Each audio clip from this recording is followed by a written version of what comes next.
Ayo subscribe channel YouTube Novel Askadina. Novel Perintah Raja Naga. Bab 5375 dari Ordo Raja Naga sama seperti ini. Tidak. David mencengkeram pergelangan tangan Ziyuan. Nadanya mendesak dan tegas. Karena Liu Kun berani menyerangku secara terang-terangan, dia pasti sudah siap. Dia telah beroperasi di ibu kota ilahi selama bertahun-tahun, dan dia memiliki loyalis di seluruh istana. Jika kau melaporkan ini kepada raja sekarang, kau tidak hanya akan gagal membujuknya, tetapi kau bahkan mungkin jatuh ke dalam perangkap Liu Kun. Dia bisa saja menuduh kita berkolusi dengan musuh asing dan berencana membunuh Perdana Menteri. Dengan kekuatannya saat ini, dia mungkin bisa memutarbalikkan fakta. Ziyuan tertegun sejenak, lalu ekspresinya menjadi gelap. Lalu apa yang harus kita lakukan? Kita tidak bisa membiarkannya menjebak kita seperti ini, kan? Sekarang bukan waktunya untuk berdebat. Ayo kita menjauh dari para pengejar dulu. David baru saja selesai berbicara ketika suara langkah kaki berat dan raungan Liu Kun yang marah bergema di kejauhan. David, kau tidak bisa melarikan diri. Tinggalkan pedang pembunuh naga dan roh naga emas, dan aku akan mengampuni nyawamu. Ekspresi mereka memucat. Mereka buru-buru mencari gua, menyelam lebih dalam, berharap menemukan jalan keluar lain. Namun, gua itu buntu, tanpa pintu keluar di balik pintu masuk. Liu Kun, bersama belasan biksu berjubah hitam, dengan cepat mengejar ke pintu masuk gua, menghalangi satu-satunya jalan keluar. Hahaha, David, ayo kita lihat kemana kau bisa lari. Liu Kun berdiri di pintu masuk gua, tatapannya menyapu gua dengan muram. Ketika melihat Ziyuan, kilatan keterkejutan melintas di matanya, lalu ia mencibir, Tuan Ziyuan juga ada di sini? Apa? Kau ingin mengkhianati kerajaan Tuhan? Liu Kun, kau memfitnahku. Ziyuan melangkah maju, menghalangi David, dan dengan marah memarahinya, rekan Taoist Chen adalah tamu terhormat yang diundang langsung oleh Tuan. Beraninya kau memasang jebakan untuk membunuhnya dan bahkan menuduhnya memberontak? Apa kau masih menghormati Tuan dan hukum kerajaan Tuhan? Hukum? Liu Kun mendengus, matanya penuh penghinaan. Di ibu kota ilahi ini, kata-kataku adalah hukum. David memiliki harta karun berharga dan memiliki darah naga emas. Membiarkannya hidup hanya akan membawa bencana bagi kita. Aku akan membersihkan kerajaan ilahi dari momok ini. Sedangkan kau, Ziyuan, jika kau tahu apa yang baik untukmu, pergilah dari sini, atau aku akan menghabisimu juga. Aku tahu siapa yang berani menyentuh rekan Daoist Chen. Ziyuan memanggil pedang panjang berwarna biru kehijauan, energi spiritualnya mengalir, dan aura seorang dewa bumi tingkat 8 terpancar darinya. Meskipun ia tahu ia bukan tandingan Liu Kun, ia tidak bisa mundur sekarang. Kau mencari kematian. Kilatan tajam melintas di mata Liu Kun, dan ia berteriak kepada para biksu berjubah hitam di belakangnya. Maju. Bunuh Ziyuan dulu, lalu tangkap David. Dua biksu dewa bumi tingkat 8 berpakaian hitam segera menyerbu ke depan. Satu memanggil rantai, yang lain mengacungkan pedang panjang, menyerang Ziyuan. Ziyuan, tanpa gentar, menghunus pedang ciannya untuk menghadapi serangan itu, bila pedangnya berkilat saat ia berhadapan dengan kedua pria itu. Meskipun tingkat kultivasinya tinggi, ia dengan cepat terdesak ketika diapit oleh dua kultivator dengan tingkat kultivasi yang sama. Liu Kun mengunci pandangannya pada David, dan dalam sekejap, ia menerjang ke arahnya. Aura alam abadi manusia tingkat pertama meletus, menciptakan tekanan kuat yang membuat David kesulitan bernapas. David, bersiaplah untuk mati. Liu Kun menghantamkan telapak tangannya menyatu dengan energi spiritual hitam, membawa aura jahat saat menerjang dada David. David menggertakkan giginya, menyalurkan sisa energi spiritual di dalam dirinya, dan mengayunkan pedang pembunuh naga untuk menghadapi serangan itu. Dengan bunyi dentang, pedang pembunuh naga itu bertabrakan dengan telapak tangan Liu Kun, dan David merasakan gelombang kekuatan, lengannya mati rasa. Ia terlempar ke belakang, menghantam dinding gua dan menyemburkan darah. Racun roh korosif memanfaatkan situasi ini, menyebabkan rasa sakit yang tak tertahankan di meridiannya dan stagnasi energi spiritualnya. Hahaha, sudah cukup. Liu Kun, memanfaatkan situasi ini, menerjang lagi, telapak tangannya menyerang dengan ganas dan mematikan. David nyaris tak bisa menahan diri, dan tak lama kemudian beberapa luka lagi muncul di tubuhnya, menodai pakaiannya hingga merah darah. Di tempat lain, Ziwan sudah dalam bahaya dikepung dua biksu berjubah hitam. Seorang biksu memanfaatkan kelemahannya dan melilitkan rantai di pergelangan tangannya, sementara biksu lainnya menebas dengan pedang panjangnya, hendak mengenai bahunya. Bab 5376 dari Perintah Raja Naga, Permintaan Pertemuan. Ziwan berjuang melepaskan diri dari rantainya, tetapi disambar gelombang energi spiritual. Ia terhuyung, memuntahkan seteguk darah, dan wajahnya langsung memucat. Bersamaan dengan itu, aliran gas beracun yang nyaris tak terdengar mengalir melalui perut Ziwan dan memasuki tubuhnya. Rekan Taois Ziwan. Mata David berkobar amarah saat ia mencoba bergegas menolong, tetapi Liu Kun menampar punggungnya. Ia memuntahkan seteguk darah lagi dan tersungkur berlutut. David, kau mengerti betapa kuatnya aku sekarang? Liu Kun melangkah di depan David, menginjak punggungnya, dan menyeringai. Serahkan pedang pembunuh naga dan jiwamu, dan aku mungkin bisa menghadiahkanmu kematian yang cepat. David terbaring di tanah, darah menetes dari sudut mulutnya, tatapannya tak tergoyahkan. Ia menatap Ziwan yang terluka tak jauh darinya, lalu menatap ekspresi puas Liu Kun, dan amarah serta kebencian dalam dirinya meletus seperti gunung berapi. Ia tiba-tiba mengangkat kepalanya, cahaya keemasan berkilat di matanya, dan kristal naga di dadanya menyala kembali, kali ini dengan cahaya yang lebih terang dari sebelumnya. Ah!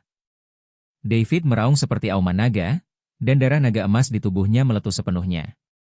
Sisik emas muncul dari bawah kulitnya, dan seekor naga emas raksasa mengembun di belakangnya. Gua itu langsung dipenuhi cahaya keemasan. Auranya membumbung tinggi, dan ia untuk sementara menekan racun pengkorosi jiwa, lalu meledak dengan kekuatan yang mendekati tingkat pertama alam abadi manusia. Liu Kun terkejut oleh kekuatan tiba-tiba ini dan berulang kali mundur, dengan ekspresi terkejut di wajahnya. Tubuh asli naga emas? Mustahil. Kau jelas-jelas diracuni, bagaimana kau masih bisa meledak dengan kekuatan seperti itu? David mengabaikannya, dan dalam sekejap, ia bergegas menghampiri Ziwan dan menggendongnya. Pada saat yang sama, ia mengayunkan pedang pembunuh naganya, dan semburan energi pedang emas berhasil memukul mundur para biksu berjubah hitam yang mengepung Ziwan. Liu Kun, aku akan mengingat penghinaan ini hari ini. Aku akan membalasmu 100 kali lipat. David meraung, tubuhnya diselimuti tubuh emas yang tak terhancurkan. Ia mengaktifkan langkah pengendali api dan menyerbu ke arah langit-langit gua, membawa Ziwan. Boom! Langit-langit berbatu itu hancur berkeping-keping. David, menggendong Ziwan, bergegas keluar, terbang jauh ke dalam hutan. Liu Kun bereaksi dan meraung, kejar! Kita harus menangkap mereka. Semua biksu berjubah hitam berpencar dan mengejar David. Namun David, yang memanfaatkan kekuatan ledakan garis keturunan naga emasnya, mencapai kecepatan luar biasa, dan segera berlari lebih cepat dari para pengejarnya. Membawa Ziwan yang pingsan, ia melesat hingga ia yakin mereka benar-benar tak terjangkau, berhenti di sebuah lembah terpencil. Taois Ziwan, apa kabar? Tanya David cemas, sambil membaringkan Ziwan di tanah. Ziwan dipenuhi luka dan keracunan, napasnya lemah, dan ia sudah koma. David segera mengeluarkan ramuan penyembuh, membuka paksa mulutnya dan menyuapkannya, lalu mengerahkan kekuatan naga untuk membantunya memurnikan khasiat obat. Melihat wajah pucat Ziwan, mata David berkilat tajam. Liu Kun, kebencian ini tak terdamaikan. Aku akan membongkar konspirasimu dan membuatmu membayar dengan darah. Liu Kun memimpin para pengejar untuk mencari di pegunungan dan hutan selama 1 jam penuh, tetapi tetap tidak menemukan jejak David. Ia terpaksa kembali ke Istana Perdana Menteri dengan marah. Di ruang belajar, Liu Kun mondar-mandir, wajahnya semuram air, kaburnya David berarti rencana jahatnya telah terbongkar. Begitu David menemukan Wu Hao dan melaporkan kebenarannya, ia akan celaka. Tuanku, apa yang harus kita lakukan sekarang? David telah melarikan diri. Jika dia pergi menghadap raja untuk mengadu, kita akan berada dalam masalah. Seorang biksu berjubah hitam bertanya dengan cemas. Liu Kun tiba-tiba berhenti, tatapan tajam terpancar di matanya. Ada apa paniknya? David diracun dan terluka. Bahkan jika kita menemukan Wu Hao, kita mungkin tidak akan bisa mendapatkan kepercayaannya. Lagi pula, aku sudah punya rencana cadangan. Ia menoleh ke penasihat kepercayaannya, siapkan kereta segera. Aku harus pergi ke istana untuk menemui raja. Di aula istana, Wu Hao khawatir karena David belum kembali. Mendengar permintaan Liu Kun untuk bertemu, ia tak kuasa menahan diri untuk tidak merasa bingung. Apa yang Liu Kun ingin temui saat ini? Bab 5377 dari Ordo Raja Naga, Manual Pengorbanan. Panggil dia masuk. Liu Kun melangkah ke aula dalam dan membungkuk, wajahnya menunjukkan ekspresi prihatin terhadap negara dan rakyatnya. Yang mulia, saya dengar tidak ada kemajuan dalam pencurian lonceng suara guntur, dan orang-orang di ibu kota ilahi akhir-akhir ini panik. Saya cemas, jadi saya datang untuk berbicara dengan Yang Mulia. Wu Hao memberi isyarat agar dia berdiri dan berkata dengan suara berat, katakan saja apapun yang ingin Anda katakan. Yang Mulia, jiwa iblis siap bergerak, istana jalur jahat mengincarnya dengan penuh nafsu, dan kuil ilahi tidak yakin akan sikapnya. Kerajaan ilahi kita sedang dalam situasi yang sulit. Liu Kun menghela napas dan berkata perlahan, saya percaya bahwa tugas yang paling mendesak adalah memperkuat hubungan kita dengan kuil ilahi. Selama kita dapat menjalin hubungan dengan kuil ilahi dan mendapatkan dukungannya, istana jalur jahat tidak akan berani bertindak gegabah, dan masalah jiwa iblis akan lebih aman. Wu Hao sedikit mengernyit, saya sudah merencanakan pernikahannya, tetapi rekan Daois David sedang menyelidiki lonceng suara guntur, jadi masalah ini perlu dipertimbangkan lebih lanjut. Tuan, tidak ada waktu untuk disia-siakan. Liu Kun berkata cepat, lonceng Lei Yin telah dicuri selama berhari-hari, dan tidak ada petunjuk. Jika kita menunda pernikahan, kuil mungkin akan berpikir bahwa kerajaan dewa kita tidak tulus. Kepala istana ketiga memiliki status tinggi di kuil dewa. Jika kita bisa menikahinya, kita tidak hanya dapat menggunakan kekuatannya untuk menyelidiki istana jalur jahat, tetapi juga meningkatkan status kerajaan dewa kita di antara para dewa. Membunuh dua burung terlampaui. Dia berhenti sejenak, dan menambahkan bahan bakar ke api. Saya mendengar bahwa orang-orang dari istana jalur jahat telah sering aktif di dekat ibu kota ilahi baru-baru ini, dan mereka tampaknya memata-matai segel jiwa iblis di bawah kerajaan dewa kita. Jika tidak ada dukungan dari kuil dewa, begitu istana jalur jahat bergabung dengan kekuatan lain untuk menyerang, kerajaan dewa saya mungkin akan kesulitan untuk bertahan. Wu Hao terdiam. Meskipun perkataan Liu Kun agak berlebihan, itu bukan tanpa alasan. Kerajaan Allah kini menghadapi masalah internal dan eksternal, dan memang membutuhkan dukungan dari kekuatan eksternal. Terlebih lagi, ia awalnya berencana menikahkan sang putri dengan putra kepala istana ketiga, memanfaatkan kesempatan ini untuk menyelidiki kolusinya dengan istana Dao jahat. Usulan Liu Kun tampaknya selaras sempurna dengan rencananya. Kau benar. Wu Hao mengangguk pelan. Kalau begitu, urusan pernikahan akan sepenuhnya kau tangani. 3 hari kemudian, kau sendiri yang akan mengantar sang putri ke istana ketiga untuk pernikahan. Liu Kun gembira, tetapi raut wajahnya tetap penuh hormat. Aku patuh pada perintahmu. Aku tidak akan mengecewakan Tuan. Setelah meninggalkan istana, Liu Kun segera kembali ke kediaman Perdana Menteri dan memanggil bawahan kepercayaannya. Tuan, apakah Tuan telah menyetujui pernikahan ini? Tanya konselor. HMPH, Wu Hao telah terpancing. Liu Kun mencibir. Pernikahan ini? Ini hanya taktik menunda. Dalam 3 hari, aku tidak hanya akan menculik sang putri, tetapi juga menggunakan kesempatan ini untuk memaksa Wu Hao menyerahkan buku panduan pengorbanan. Semua orang terkejut. Tuanku, kau menginginkan buku panduan pengorbanan? Apakah kau benar-benar akan? Memang. Kilatan kegilaan melintas di mata Liu Kun. Buku pengorbanan berisi metode untuk memperkuat dan menghancurkan segel jiwa iblis. Jika kita mendapatkannya, lalu bersekutu dengan aula Dao jahat, kita bisa menghancurkan segelnya dan melepaskan jiwa iblis. Maka seluruh langit ke-6 akan kacau balau. Aku akan menggunakan kekuatan jiwa iblis untuk melenyapkan Wu Hao dan para tetua di kuil Lei Yin, dan seluruh langit ke-6 akan menjadi milikku. Wajah semua orang dipenuhi keterkejutan, tetapi keserakahan bahkan lebih terasa di hati mereka. Jika Liu Kun benar-benar bisa mengendalikan langit ke-6, mereka, sebagai orang kepercayaannya, pasti akan mencapai puncak kejayaan. Tuanku, Anda bijaksana, seru semua orang serempak. Baiklah, semuanya, turun dan bersiap-siap. Liu Kun melambaikan tangannya dan berkata, dalam 3 hari, aku akan memimpin tim pengawal sang putri. Kalian akan diam-diam mengatur agar anak buah kalian menculik sang putri segera setelah meninggalkan ibu kota ilahi.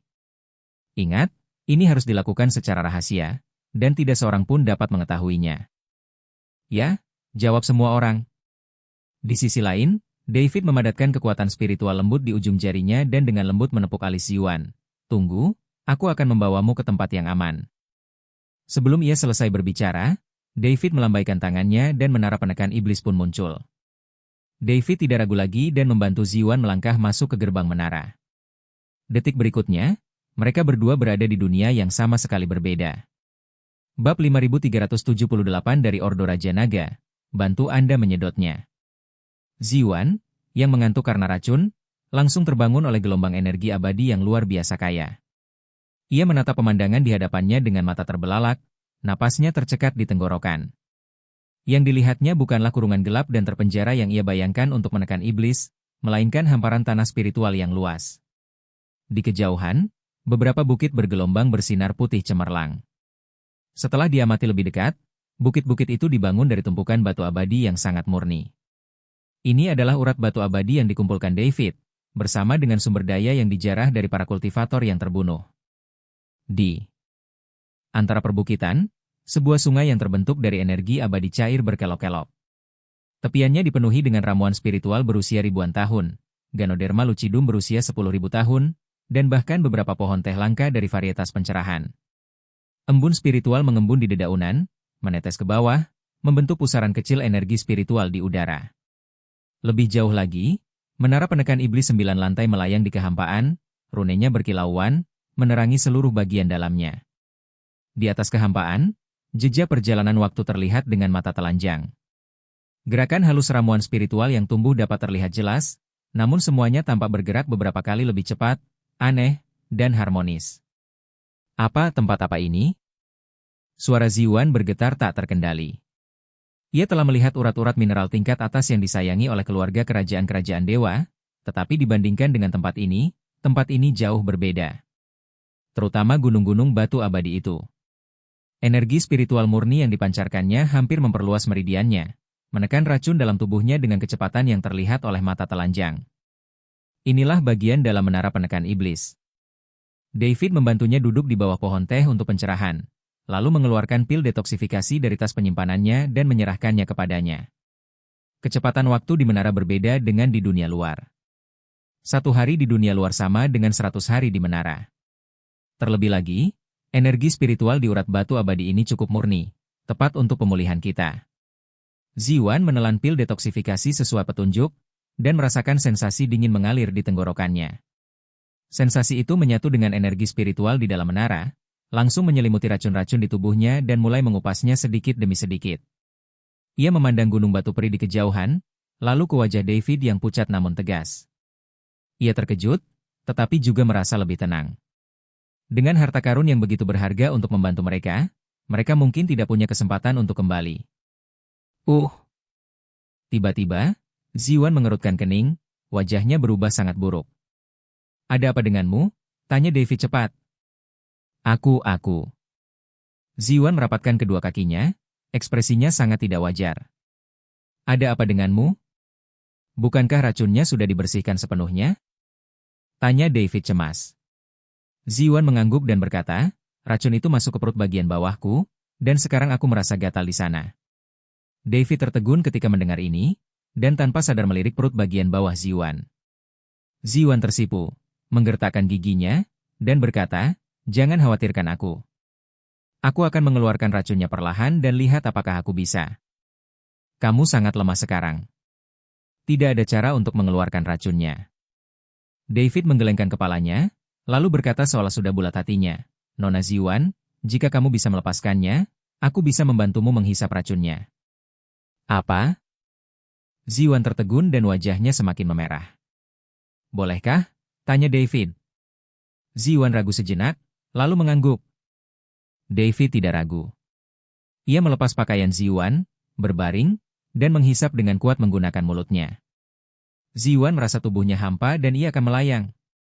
Setelah waktu yang tidak diketahui, Ziyuan pingsan lagi, dan ia masih merintih.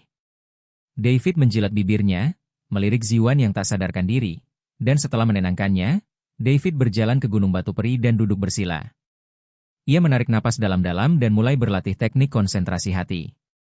Dalam sekejap, energi spiritual dari seluruh gunung batu abadi mengalir deras ke dalam tubuhnya seperti air pasang, mengalir deras di sepanjang meridian menuju dantiannya. Berbeda dengan dunia luar, energi spiritual dari batu-batu abadi di menara dapat diserap langsung tanpa perlu dimurnikan. Ditambah dengan peningkatan kecepatan waktu 100 kali lipat, efisiensi kultivasinya langsung meningkat lebih dari 1000 kali lipat.